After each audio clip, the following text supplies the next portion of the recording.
रना रना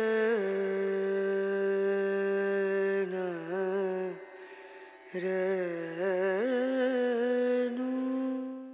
कर्म तू, मोक्ष भी तू, प्रकाश तू, अंधकार भी तू, मार्ग तू, लक्ष्य भी तू, मोह तू, त्याग भी तू, कर्ण भी तू, ब्रह्मांड भी तू, अंत भी तू, आरंभ भी तू, गौरी तू, काली तू, साक्षात महाकाली तू।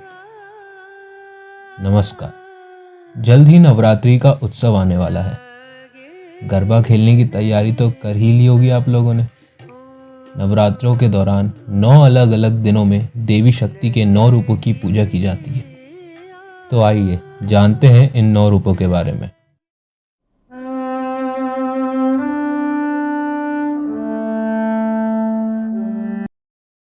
नवदुर्गा। नवदुर्गा वास्तव में महिला के विभिन्न जीवन के चरणों का प्रतीक होती है और ये हमारे आसपास की दुनिया से कैसे जुड़ी होती हैं जानते हैं। इस प्रक्रिया की शुरुआत देवी शैलपुत्री के रूप में होती है, जो कि देवी का पहला रूप होता है। नवरात्रि का पहला दिन शैलपुत्री को समर्पित होता है और शैल का अर्थ होता है पहाड़, इसीलिए ये पहाड़ की पुत्री है जो कि पार्वती है और ये एक समान चीज को परिभाषित करने के लिए अन्य विशेषण होता है। यहाँ वो पार्वती है। पार्वती भगवान शिव की पत्नी है और वह सती का पूर्ण जन्म थी, जो वास्तव में पहले भगवान शिव की पत्नी थी। पूर्ण जन्म के रूप में पार्वती हुई और वह पहाड़ राजा हिमवत की पुत्री थी, इसलिए उन्हें शैलपुत्री के रूप में जाना जाता है। इसीलिए आप देखते हैं कि देवी यहाँ एक बच्ची है। उन्हें बच्चे के रूप में प्रस्तुत करना उचित नहीं है, लेकिन असल जिंदगी में स्पष्ट रूप से एक कन्या के रूप में वर्णित किया जा सकता है। शुरुआत में कन्या अपने माता पिता के पुत्री के रूप में ही जानी जाती है। इसके दूसरे दिन भगवान का रूप होता है ब्रह्मचारिणी, जिसमें वे एक तपस्विनी के रूप में दिखाई देती है। इसीलिए ये जीवन का अगला चरण होता है। पार्वती, क्योंकि वे सती के पूर्ण जन्म के रूप में हैं, उन्हें ये उत्कृष्ट इच्छा है कि फिर से भगवान शिव को अपने पति के रूप में प्राप्त करें और ये जवान महिला या किशोरी के रूप में उस सपने को प्राप्त करने की ओर काम करने लगती है। ये जीवन के विकास के अगले चरण का रूप है।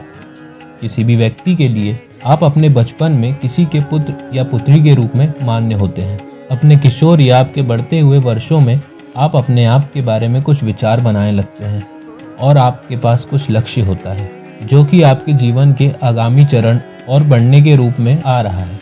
उसके बाद अगला चरण होता है माँ चंद्रघंटा, जिसमें वह एक विवाहित महिला के रूप में दिखाई देती हैं, जो कि सभी देवी दुर्गा के शस्त्रों को धारण करती हैं।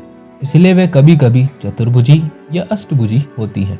वह विभिन्न देवताओं के शस्त्रों को लिए होती हैं। ये महिला के जीवन का वो चरण होता है जब वह एक विवाहित महिला बन जाती है और उसका विवाह सफल हो जाता है। अगला चरण माँ कुष्मांडा देवी, जिसमें वह शस्त्रों के अलावा एक मधु की छोटी सी मटकी भी धारण कर रही है, जो कि एक गर्भ को दर्शाता है। अगले चरण में वे एक माता हैं। रूप है स्कंद माता। स्कंद कार्तिकेय हैं, इसीलिए स्कंद की माँ यानी शाब्दिक रूप से भगवान की माँ। इसीलिए ये पहली बार है जब देवी को माँ के रूप में बताया जाता है। कार्तिकेय युद्ध के देवता हैं और वे भगवान शिव और माँ पार्वती के पुत्र हैं। माँ का यह चित्रण बहुत खूबसूरत है, जहाँ वे अब भी एक शेर पर बैठी हैं और उनकी गोद में एक बच्चा है, लेकिन उनके पास कोई हथियार नहीं है। ये दिखाता है कि अब वह पालन पोषण विशेषण दृष्टिकोण की ओर बढ़ रही हैं। वह एक स्वतंत्र महिला से एक विवाहित महिला के रूप में आ चुकी है, कुछ विशेष जिम्मेदारियों के साथ। अब उसका ध्यान उसके बच्चे पर है, जो कि किसी भी माँ के लिए उसकी दुनिया होता है। अगला रूप माँ कात्यायनी देवी, जो देवी दुर्गा का छठा रूप है।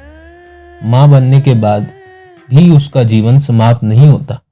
उसके बाद भी वह अपने करियर को जारी रख रही हैं। देवी ने महिषासुर का अंत किया था, जिसे एक वरदान प्राप्त था कि उसे किसी पुरुष द्वारा नहीं मारा जा सकता, चाहे वह किसी प्रजाति का क्यों न हो। इसलिए देवी दुर्गा को सभी देवताओं की संयुक्त ऊर्जाओं से उस विशेष उद्देश्य को पूरा करने के लिए बनाया गया था। माँ काली, जो कि बहुत से लोगों के लिए सबसे डरावना रूप होती हैं, और बहुत से लोग नहीं समझते कि इसमें कोई कारण है। वह इतनी डरावनी क्यों है? क्योंकि वह राक्षसों को डराने के लिए होती है। जैसे महिषासुर के साथ उसी युद्ध में अन्य राक्षस जैसे शुंभ निशुंभ, चुंड मुंड और रक्तबीज भी शामिल थे। माँ काली देवी दुर्गा से बनाई गई थी ताकि विशेष रूप से राक्षसों के साथ निपट सके। काली को दिखाया जाता है कि कभी वे शिव के ऊपर खड़ी हैं, उनका पैर शिव पर है। इसमें बयान करने के लिए विभिन्न कहानियाँ हैं। हम बाद में इसके लिए एक अलग से वीडियो बनाएंगे। काली सबसे दिलचस्प पहलू में से एक है और इसमें देवी को एक स्वतंत्र महिला के रूप में दिखाया जाता है, जहाँ महिला पुरुष के ऊपर है और वह नियंत्रण में है। काली के बाद जब देवी ने इन सभी प्रशंसाओं को हासिल कर लिया और उसने इसके बाद जो कुछ भी किया और इसके लिए जो कुछ भी किया और अपनी इच्छाओं को पूरा करना चाहा, तब वह महागौरी के रूप में पहुंचती है। इससे पहले वह शैलपुत्री के रूप में जानी जाती थी, फिर ब्रह्मचारिणी, फिर स्कंद माता। वहाँ उसको अलग अलग नामों से पुकारा जाता है, लेकिन अब वह गौरी बन चुकी है जो महान है। वह दुनिया में पहचान हासिल कर चुकी है और वह महागौरी बन चुकी है। अगला रूप है सिद्धिदात्री, जो लक्ष्मी के बहुत करीब होता है।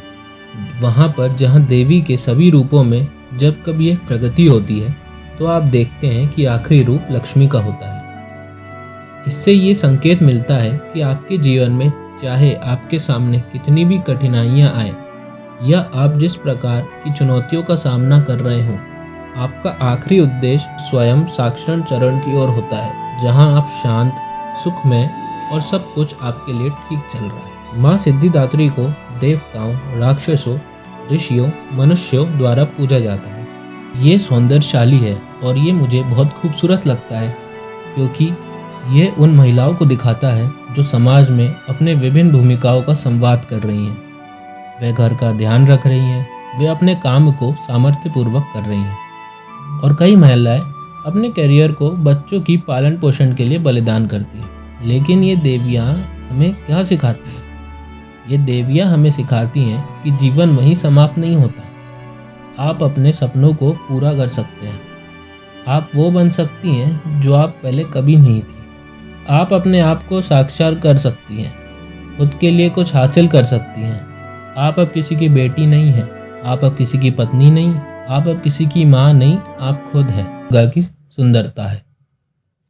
हैप्पी नवरात्रि। जय माता दी। धन्यवाद। अगर आपको वीडियो पसंद आई हो तो वीडियो को लाइक करें, शेयर करें और हमारे चैनल को सब्सक्राइब करना ना भूलें।